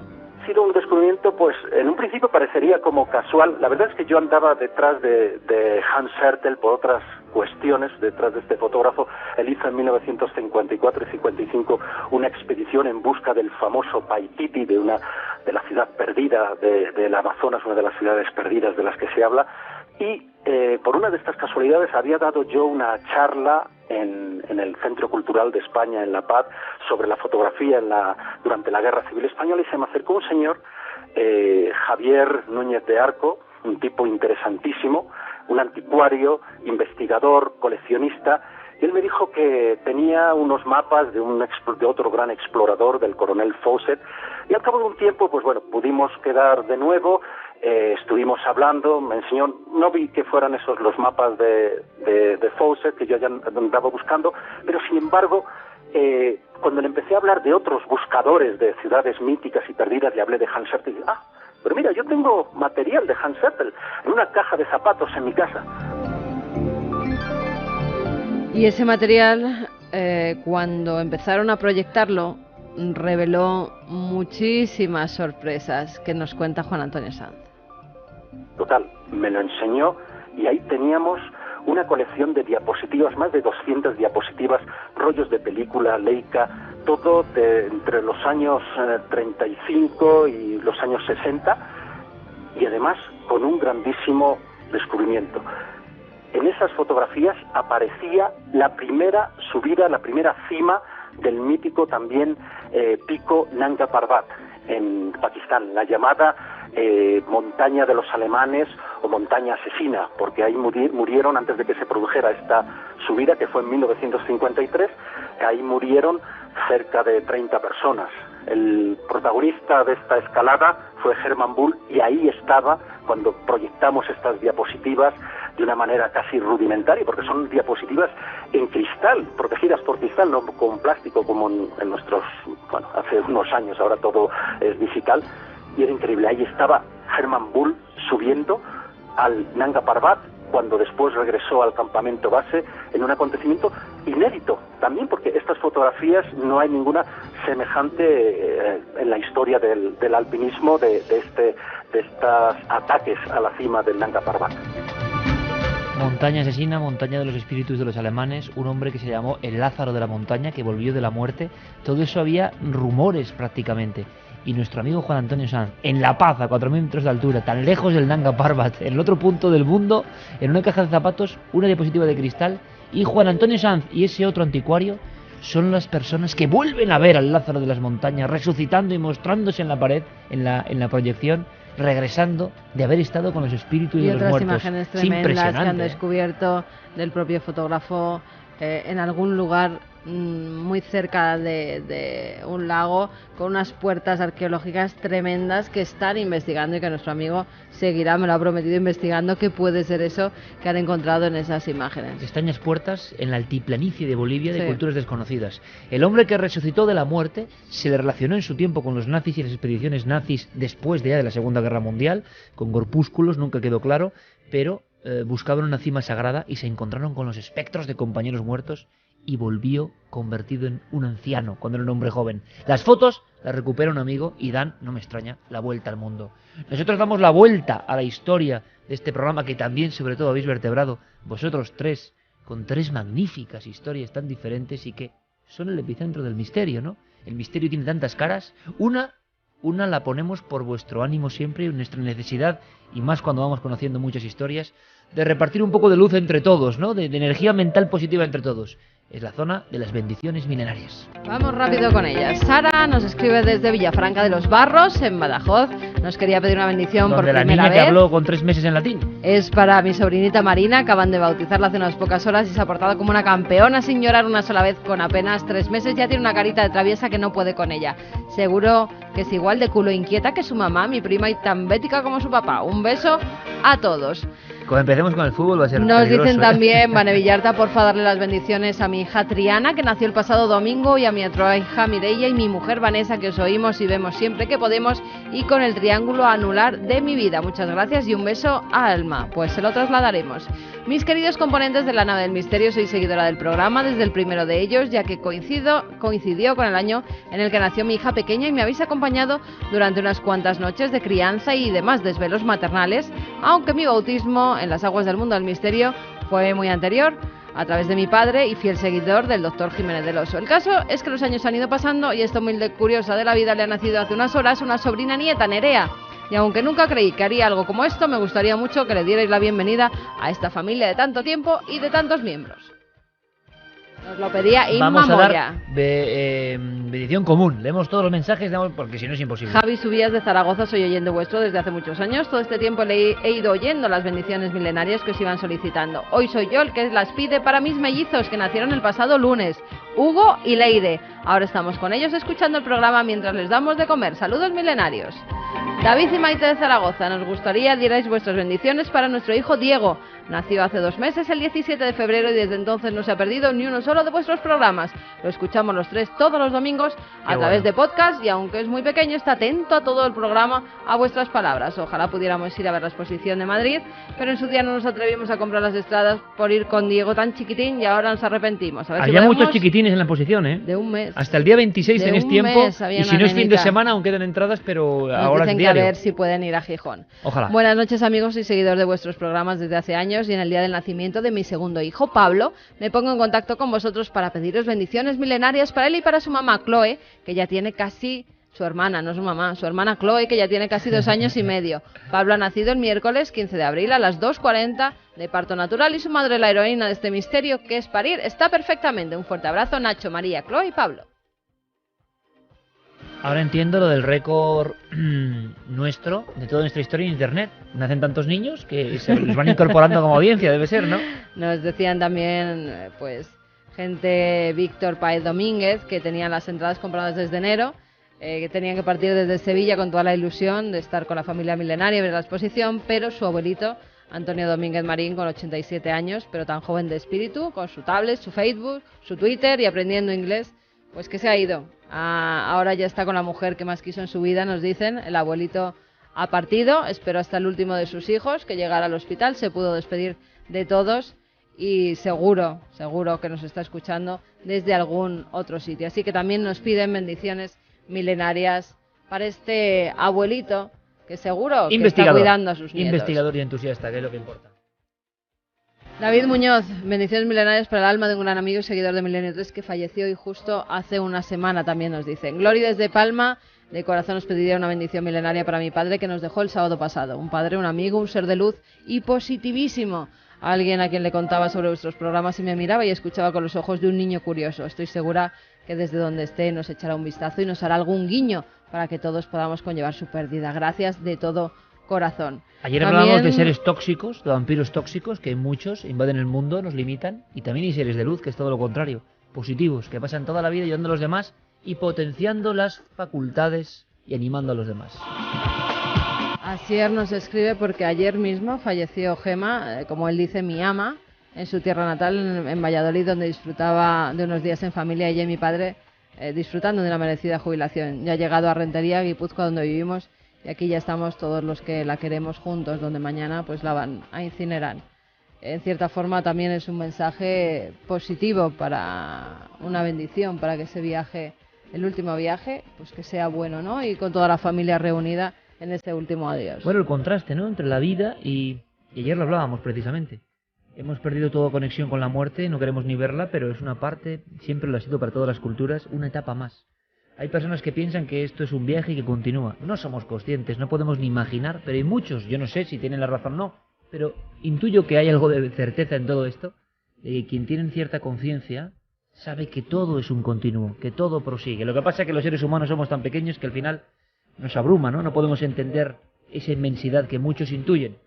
La verdad es que para nosotros es un placer recibir ese contraste, ¿no? Y sobre todo cuando se trata con ese cariño, con ese afecto, que como digo una vez más nos habéis brindado. En pleno corazón de España, en pleno corazón de Madrid, esa exposición que en el fondo es lo que somos y nuestras inquietudes, anhelos, el sueño de un grupo de locos que parecía imposible hace unos cuantos años y que lo que es más importante, compartís con nosotros, y lo digo, miles de personas han pasado por la expo, ni un problema, ni una mala cara, ni un mal gesto a pesar de la cantidad de gente, todo amabilidad. Ayer erais cientos y el orden y la maravilla nos sigue sorprendiendo de vuestra actitud. Mañana vamos en Cuarto Milenio, por cierto, Santi, mucho antes, ¿eh? Sí, mañana vamos bastante antes. 11:20 aprox. Os esperamos, amigos. ¡Feliz semana!